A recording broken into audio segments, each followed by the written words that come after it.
Well, I first started my ministry, my pastoral ministry, if you want to call it that, back in September of 2006. Moved down here from Beloit, Wisconsin to Central Arkansas. And when I first started, let me take that back. It wasn't necessarily when I first started. It was probably about a couple of years after. I remember somebody saying that there are 3 steps that you're going to discover in your ministry. The first step is that you're going to see teaching the Bible is a lot of fun. And it is. The second step you're going to find out is that being a Bible teacher is a lot of work. And it is. Because you really got to know what you're talking about. Remember what James said in James chapter 3, verse 1. Not many should desire to be teachers, because those who are teachers will be judged more strictly than those who aren't. So there's a lot of work in making sure that you're accurate, you're biblically accurate, speaking the truth in love, and so on. But the third step that you then discover is that it's war. And we are in a spiritual war. And I really think that we, myself included, we need to take our walk with the Lord far more seriously than we have been, because there has been tremendous deception going on in the world since Genesis 3, when you had the first lie told in the Garden of Eden, and the first lie that Adam and Eve fell for, which I'll get to that in a minute.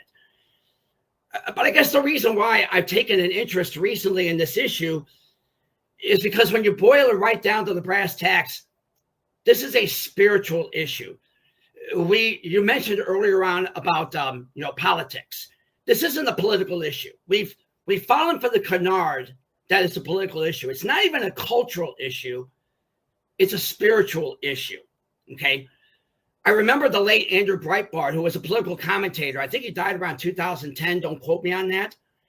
Who once said that politics runs downstream from culture. And he's right, but I don't think that he went quite far enough.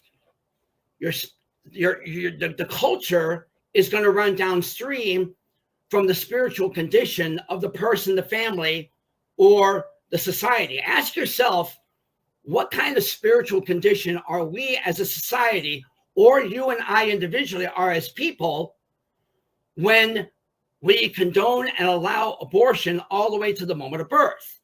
Or in some cases, even beyond that. There has been discussion about whether or not a child who is born live after a botched abortion should still remain alive or not.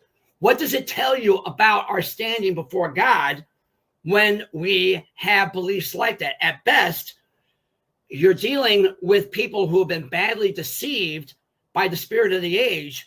At worst, you may be dealing with someone with a reprobate mind that's been shut down by God. When we make this into a political issue or even a cultural issue or personal issue, I really think we're going after the symptom of the problem.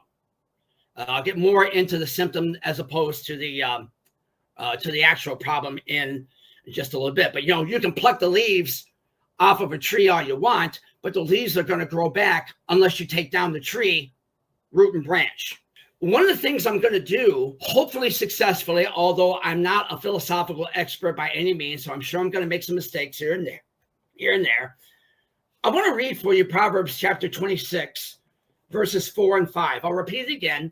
You don't have to follow along. I'll just repeat it for you if you want to look up in the future. But Proverbs chapter 26, verses 4 and 5 give 2 verses that at first glance seem contradictory. It says, "Do not answer a fool according to his folly, or you will be like him yourself." Verse 5 says, "Answer a fool according to his folly, or he will be wise in his own eyes." Solomon is saying here 2 things.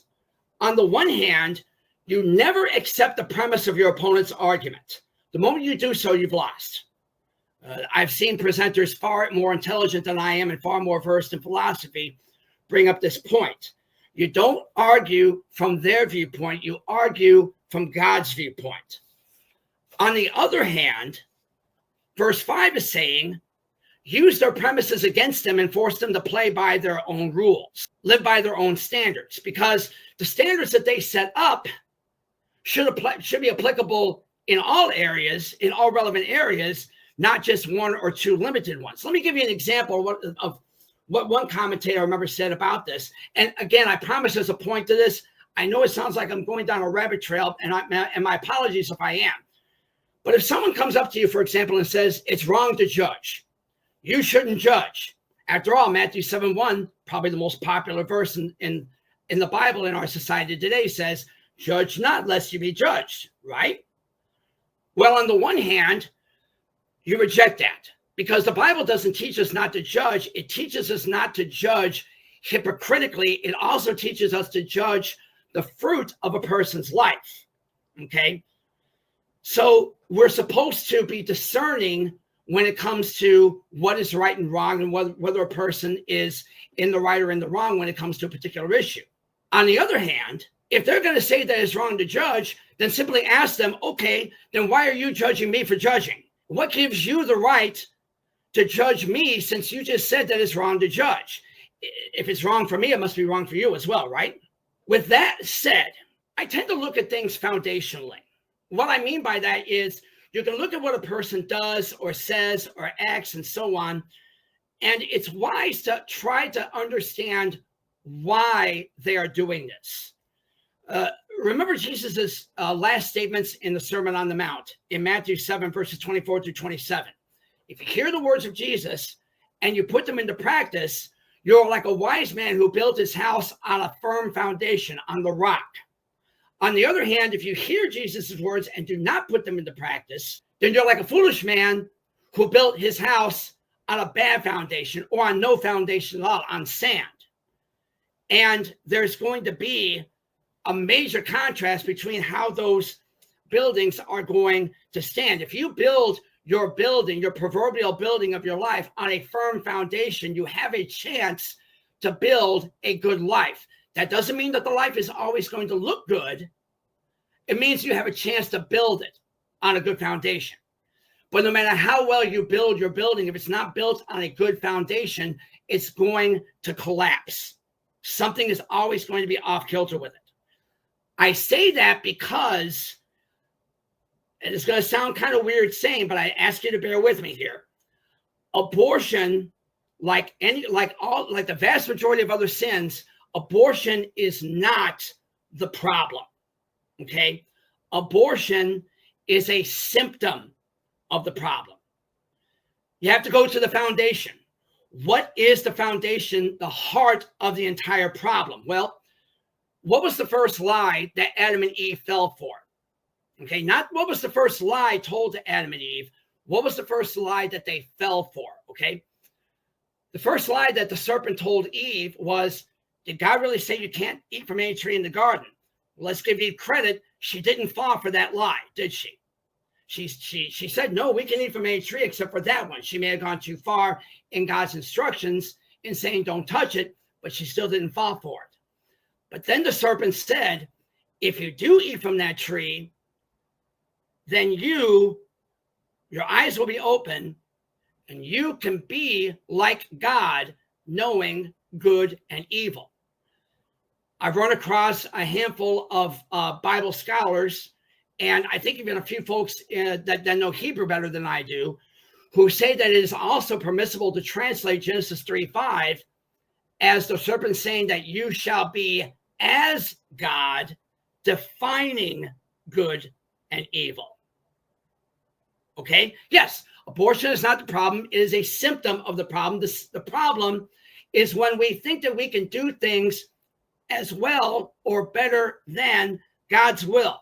Romans 1, verses 21 through 23, brings this point up. Wickedness of men, that's listed in the rest of the chapter 1 of Romans, stems from man rejecting the Creator and embracing creation as their God or their gods. So I think it was Dr. James Dobson in his in his farewell speech to Focus on the Family, who once said that when you get right down to it, either God is or God isn't. Now, a friend of mine many years ago brought a point up similar to this, where he said that if God is, then we better learn who this God is and what he wants from us. But if God isn't, then number one, that means you and I are sitting on a rock hurtling through outer space at 60,000 miles an hour and nobody's in charge. But number two, it also means that, as the late Aleister Crowley, the famed occultist who died in 1947, I believe, once said, do what you will, for that is the whole of the law. Do what you will, for that is the whole of the law. Your mother-in-law, Barbara Buzzard, who you mentioned earlier in the introduction, said in an email that you sent to me about how this is the worst human rights violation of all time. And I completely agree. It's barbaric. I completely agree. But you also have to remember that if you start with the premise that God isn't, then it is a plausible conclusion to come to. If God isn't, and you can make up your own rules, whether as an individual or a family or a society, there's no more leap to say that you can do this to the unborn child. There just isn't. If we believe that the only difference between a human being and a puddle of slime is about 1.1 billion years of evolutionary development, it's no longer a stretch to say that the difference between a human being and a clump of cells is the amount of time that it takes to pass through the birth canal. I remember a young lady asking a politician whose name I don't remember, and I'm going to alter the question slightly to my case rather than hers. I was born at 8:30 in the morning on September the 4th, 1971. My mom told me that I was a pretty difficult birth. It took a while for me to finally come out. Mom, if you're there, I love you. But the question becomes, what exactly and precisely was I on August 30th, 1971 at 7:00 p.m.? Okay, what was I? The next point that I'll bring up here is you're always going to worship someone or something, okay? You're either going to worship and honor God, or you're going to worship and honor an idol of some kind. It can be a person, it could be an ideal, yourself, a celebrity, a philosophy, but someone or something is always going to be at the top of your life. Remember what Jesus said in the aforementioned Sermon on the Mount. No man can serve two masters. You're going to serve one and you're going to hate the other, period. And furthermore, you're going to become like that which you worship, okay? If you follow the God of life, who our God and Father of the Lord Jesus Christ is, then you're going to become an advocate of life. You're going to become an advocate of life, liberty, and the pursuit of happiness and personal property and so on. On the other hand, if you follow an idol, you're going to become like that idol. If you ever get around to it, don't ever think that God doesn't have a sense of humor. Read Isaiah chapter 44, verses 9 through 20 sometime, and you're going to see that God has a sense of humor. He will use satire in order to bring his point up. I don't want to go too deep into it because, again, I know it may sound like I'm going down on a rabbit trail, and I apologize. I'm just trying to establish that there are foundational reasons for why we as a society do this and think this, okay? Also, in addition to, satire, look at Elijah's comments in 1 Kings chapter 18, when the prophets of Baal were dancing around the altar and crying to their God, getting them to bring down fire from the heavens, and read some of the things that Elijah was saying to taunt the prophets of Baal as well. If your idol is a rock or a statue of gold, you're going to become like that statue of gold. Do statues think? No, they're deaf, mute, and they're dumb. If you idolize a celebrity, you're going to start thinking and acting like that celebrity. If you want to be, if you want to be like Oprah Winfrey or Taylor Swift or King Charles III or whoever, your neighbor down the road, well, idolize them and you'll become like them. So going back to the abortion issue, recently I ran across 3 verses in the book of Jeremiah. This goes back to talking about whether God is or God isn't, okay? I'm going to read one of them for you, but all 3 of these verses say effectively the exact same thing. In Jeremiah 7, verse 31, as well as Jeremiah 19, verse 5, and in Jeremiah 32, 35, let me repeat them one more time for you. Jeremiah 7, 31, 19, verse 5, and chapter 32, verse 35. Listen to what God says through the prophet. in his condemnation of Judah for their idolatry. He says, quote, they have built the high places of Topheth in the valley of Ben Hinnom to burn their sons and daughters in the fire. Notice this, something I did not command, nor did it enter my mind. Guys, it never crossed the mind of God to tell his people at any time, at any place, to sacrifice your kids. It never crossed his mind. But what do the gods of the age say? The gods of the age tell men and women today, well, sacrifice your child, and you're going to be famous or wealthy or powerful because the kid's going to get in the way of whatever it is that you want to do.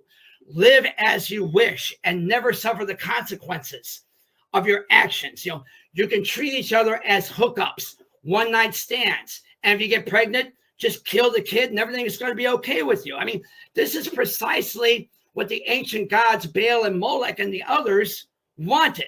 They effectively made the same promises of prosperity that Yahweh God, our God, the Father of our Lord Jesus Christ, made to the people of Israel. You can read Deuteronomy 28, for example, about that. But look at the price you have to pay for that. God just wants our obedience. He wants our love. But the gods, plural, however you want to define them, they want your life, literally. And they want the life of your kids. Remember what Jesus said in John chapter 10, verse 10. We did a our Wednesday night study. Several months ago, we wrapped up our book study on Rabbi Jonathan Cahn's book, The Return of the Gods. And during that study, I made the point to bring up John chapter 10, verse 10, because if you know the agenda of your enemy, you can react against him. You don't need to, I believe it was Sun Tzu in his book, The Art of War, who once said that if you know your enemy and know yourself, you don't need to fear the result of 100 battles. You don't need to know all about your enemy. You just need to know his agenda. And what's the agenda of the thief, according to Jesus? To do three things: to steal, to kill, and to destroy. And the thing is, guys, we need to realize that the thief does not care one iota who he steals from, who he kills, or who he destroys. You know, it doesn't matter. He'll take blood however it comes. As long as he can see bloodshed. And I think that those who, whether intentionally or unintentionally, are in league with the spirit of the age had better realize this sooner rather than later. People who think that they have made a deal with death, in the book of Isaiah in chapter 28, verse 15. In fact, I hope you don't mind. I'm going to go ahead and turn to here. But in Isaiah 28, I'm going to start in verse 14. Isaiah 28, starting in verse 14. The prophet says, therefore, hear the word of the Lord, you scoffers who rule the people in Jerusalem. You boast, we have entered into a covenant with death. With the grave we have made an agreement. When an overwhelming scourge sweeps by, it cannot touch us, for we have made a lie our refuge and falsehood our hiding place.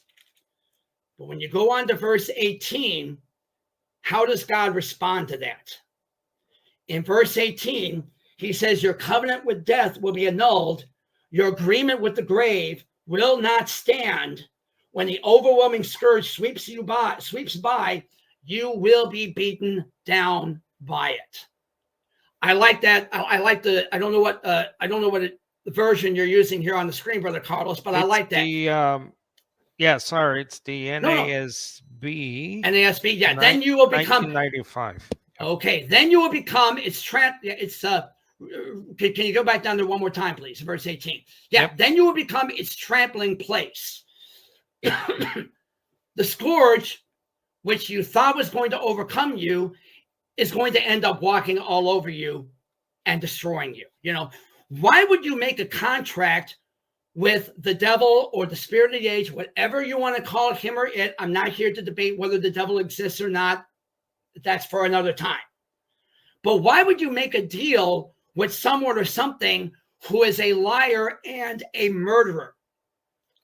Suppose, for example, that I made a deal with you, Brother Carlos, that, okay, next Sunday, I want you to bring to me, to our next church service, a dozen cream-filled donuts from Dunkin' Donuts, and I'll pay you $20 for them, okay? I know that's a high price, but you're a businessman here. I'll pay you $20 for the donuts. You bring the donuts to me. If I don't bring the $20, are you under any obligation to give me the donuts? No, of course not. The other way is also true. If I bring the $20, but you don't bring the donuts, am I under any obligation to give you the $20? Of course not. So why are we making deals with someone or something that has no intent on keeping its side of it? And abortion is a great example of this. It promises freedom, not just to the men, not just to the women, I mean, but also to men. You can make the argument that abortion is actually, from a strictly pragmatic standpoint, from a utilitarian standpoint, is better for men than it is for women, because it gives men free leeway to act irresponsibly, to do what you will, for that is the whole of the law, and we can eliminate the consequences of the man's actions by simply aborting the kid. But it does hurt women very much so as well.